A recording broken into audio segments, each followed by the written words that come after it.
ಆದ್ರೆ ಮುನಿಯು ನದಿಗೆ ಸ್ನಾನಕ್ಕೆ ಹೋಗಿದ್ದರಿಂದ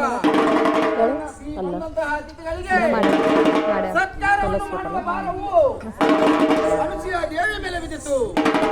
ಆಗ ತ್ರಿಮೂರ್ತಿಗಳು ಕೊಟ್ಟಂತಹ ಧಾನ್ಯವನ್ನು 3 ಪಾತ್ರೆಗಳಲ್ಲಿ ಹಾಕಿ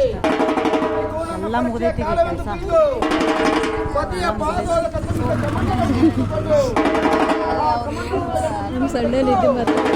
ಪಾದೋದಕವನ್ನು ಆ 3 ಪಾತ್ರೆಗಳಲ್ಲಿ ಹಾಕಿ ಅವನ್ನು ಬೇಯಿಸಲು ಪಾತ್ಮನವು ಸಿದ್ಧವಾಯಿತು.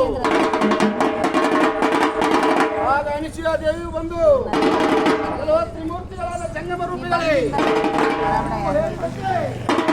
ಪಾತ್ಮನವು ಸಿದ್ಧವಾಗಿರುವುದು, ಆದ ಕಾರಣ ಊಟ ಮಾಡಿ ಅಂತ ಹೇಳಲು ಅವಾಗ ತ್ರಿಮೂರ್ತಿಗಳ ವಿಚಾರ ಮಾಡಿ ನೋಡಿ ಹೇಳಿದರು. ಬ್ರಹ್ಮ ಹೇಳಿದ, ನಾನು ಉಕ್ಕಿನ ಕಡಲೆಯನ್ನು ಕೊಟ್ಟಿದ್ದೆ. ವಿಷ್ಣು ಹೇಳಿದ, ನಾನು ಕಬ್ಬಿಣದ ಕಡಲೆಯನ್ನು ಕೊಟ್ಟಿದ್ದೆ. ಪರಮಾತ್ಮ ಹೇಳಿದ, ನಾನು ತಾಮ್ರದ ಕಡಲೆಯನ್ನು ಕೊಟ್ಟಿದ್ದೆ.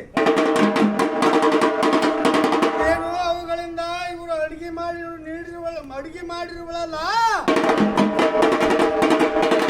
ಇವಳನ್ನು ಸತ್ವ ಪರೀಕ್ಷೆ ಮಾಡಬೇಕೆಂದು ತಿಳಿದು, ಅಮ್ಮ ಹಾಗಾದರೆ ನೀನು ಮಾಡಿದಂತ ಅಡಿಗೆಯನ್ನು ನಾವು ಊಟ ಮಾಡಬೇಕಾದರೆ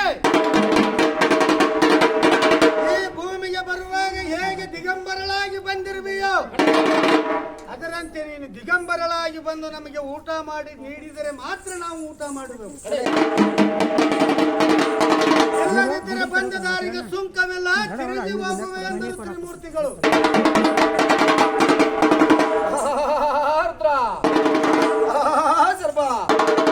ಆಗ ಈ ತ್ರಿಮೂರ್ತಿ ಜಂಗಮರ ಮಾತನ್ನು ಕೇಳಿ ಅನುಸೂಯ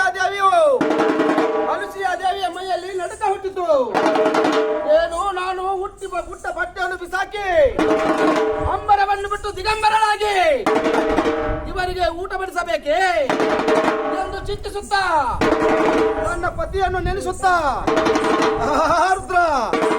ಪತಿಯ ಪಾದೋದಕ ತುಂಬಿದ ಕಮಂಡಲವನ್ನು ತೆಗೆದುಕೊಂಡು ಅದರ ಒಳಗಿನ ಪಾದೋದಕವನ್ನು ತೆಗೆದು ಈ ತ್ರಿಮೂರ್ತಿಗಳಿಗೆ ಚಿಪ್ಪಡಿಸಲು ಈ ತ್ರಿಮೂರ್ತಿಗಳು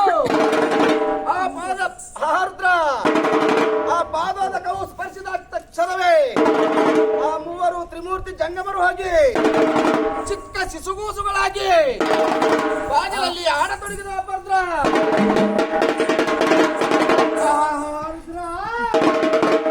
ಗಂಡನ ಪಾದೋದಕದೊಳಗ ಎಷ್ಟು ಶಕ್ತಿ ಐತಿ ತಿಳಿದುಕೊಳ್ಳಿರಿ ಹೆಣ್ಣು ಮಕ್ಕಳು. ಯಾಕಂದ್ರೆ ಹೆಣ್ಣು ಮಕ್ಕಳಿಗೆ ಗಂಡನೇ ದೇವರು. ಅದಕ್ಕಾಗಿ ಪತಿವ್ರತ ಧರ್ಮದ ಮಹಿಮೆಯನ್ನು ತಿಳಿಸಿಕೊಡುತ್ತಿರುವರು. ಆವಾಗ ಸಣ್ಣ ಸಣ್ಣ ಶಿಶುಗಳನ್ನು ತೊಟ್ಟಿಲದೊಳಗೆ ಹಾಕಿ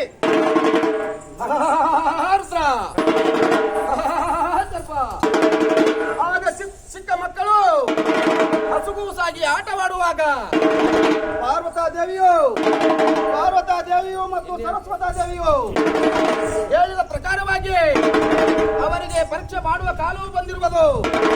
ಆದ ಕಾರಣ ಅನುಸೂಯ ದೇವಿ ಏನು ಮಾಡಿದರೆಂದರೆ ಆ ಹಸುಗೂಸಾಗಿ ಆಡುತ್ತಿರುವ ಮಕ್ಕಳನ್ನು ತನ್ನ ತೊಡೆಯ ಮೇಲೆ ಹಾಕಿಕೊಂಡು ಈ ಹಸುಗೂಸುಗಳಿಗೆ ನಾನು ಹುಟ್ಟಂತಹ ಸೀರೆಯನ್ನು ಬಿಚ್ಚಿ ಒಗೆದರೇನು ಮತ್ತು ಅಂಬರವನ್ನು ಬಿಟ್ಟು ನಾನು ದಿಗಂಬರಳಾದರೇನು ಹೀಗೆಂದು ಯೋಚಿಸಿ ಆ ಚಿಕ್ಕ ಮಕ್ಕಳನ್ನು ನನ್ನ ತೊಡೆಯ ಮೇಲೆ ಹಾಕಿಕೊಂಡು ನಾನು ಹುಟ್ಟಂತ ಬಟ್ಟೆಯನ್ನು ಬಿಸಾಕಿ ಅಂಬರವನ್ನು ಬಿಟ್ಟು ದಿಗಂಬರಳಾಗಿ ಆ 3 ತ್ರಿಮೂರ್ತಿಗಳಿಗೆ ತನ್ನ ಎದೆ ಹಾಲ ಕೊಟ್ಟಿಲ್ಲ ಭದ್ರ.